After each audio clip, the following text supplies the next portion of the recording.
அதிகாலையில் நம்ம எதுக்கு போகிறோம்னா,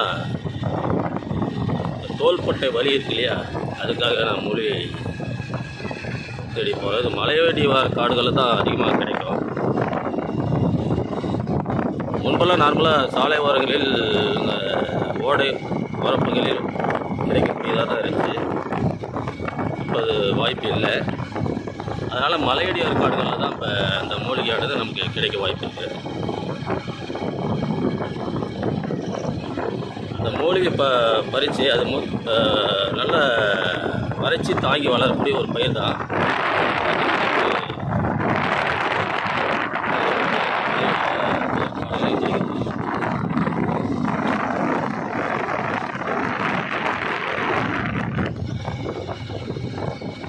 சாதாரணமாக நம்ம மூட்டு வலி, உடல் வலி, தோள்பட்டை வலி, கழுத்து நரம்பு இழுத்து கொண்டு இருக்கிறதுன்னு சொல்கிறோம் இல்லையா, அந்த மாதிரி வழிகளுக்கு இந்த மூலிகையான ஒரு அற்புத மருத்துவ நிவாரணியாக உள்ளது. எளிமையான வழி தான், எல்லோரும் செய்யக்கூடிய ஒரு வழி தான் இது. அதாவது இந்த காணொலி நம்ம ஏற்கனவே போட்டிருக்கோம். ஒரு மீள்பதிவாக, அதாவது விழிப்புணர்வாக தான் மீண்டும் மீண்டும் நம்ம இந்த காணொலியை போடுறோம். மூட்டு வலி, உடல் வலி, தோள்பட்டை வலி, கை கால் வலி இதுக்கு எவ்வளவோ பணத்தை செலவு பண்ணுறோம். இதையும் நம்ம முயற்சி பண்ணி பார்க்கலாமே நம்ம அனைவரும்.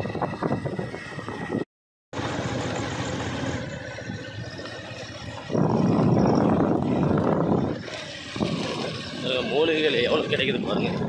இதெல்லாம் மூலிகை தாவரங்கள் தான்.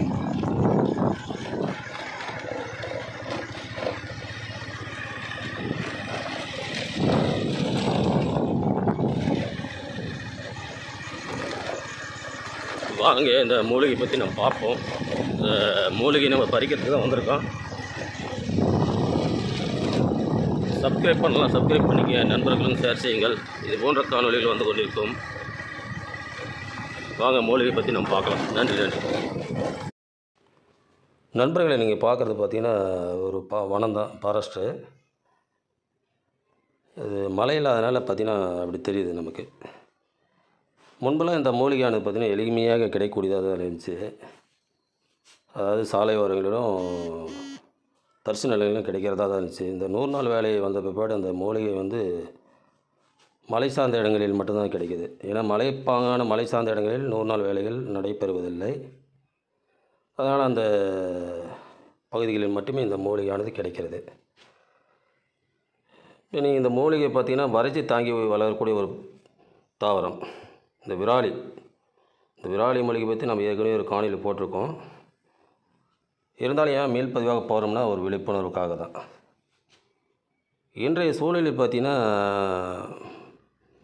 உடல் வலிகள் பார்த்திங்கன்னா சாதாரணமாக சிறு குழந்தைகள் வந்து பெரியவங்களுக்கு வர்றதுக்கு வாய்ப்பு அதிகமாக உள்ளது.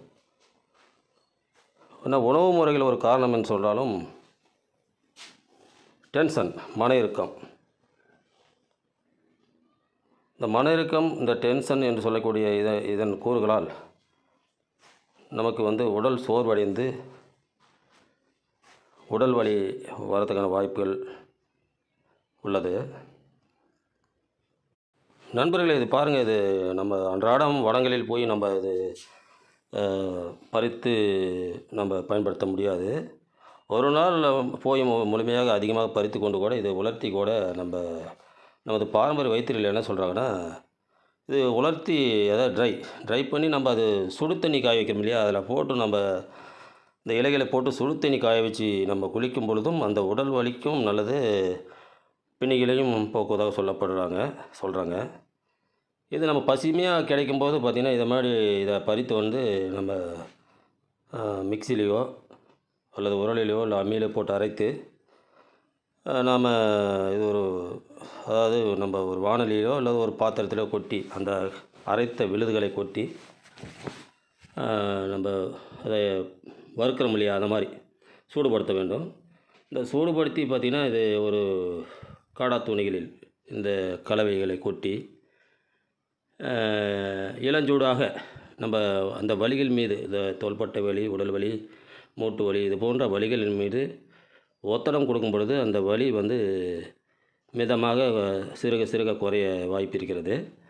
மேலும் அந்த கலவையை, அதாவது ஒத்தடம் கொடுத்துமே அந்த கலவையை எடுத்து மீண்டும் அந்த வலிகள் மீது பத்திட வேண்டும். பட்டிடும் பொழுது நமக்கு அந்த வலிகளுக்கு முழுமையான தீர்வாக ஒரு குறைந்தது ஒரு 10 12 தடவைக்கு மேலேயாவது நம்ம செய்ய வேண்டும். அப்பொழுது தான் அந்த வலி பூரண குணமடையும். ஏன்னா இந்த வலி எவ்வளோ நாள் வந்ததோ அதே போல தான் சிறு சிறுக நமக்கு அந்த வலி குறைய வாய்ப்பு இருக்கிறது.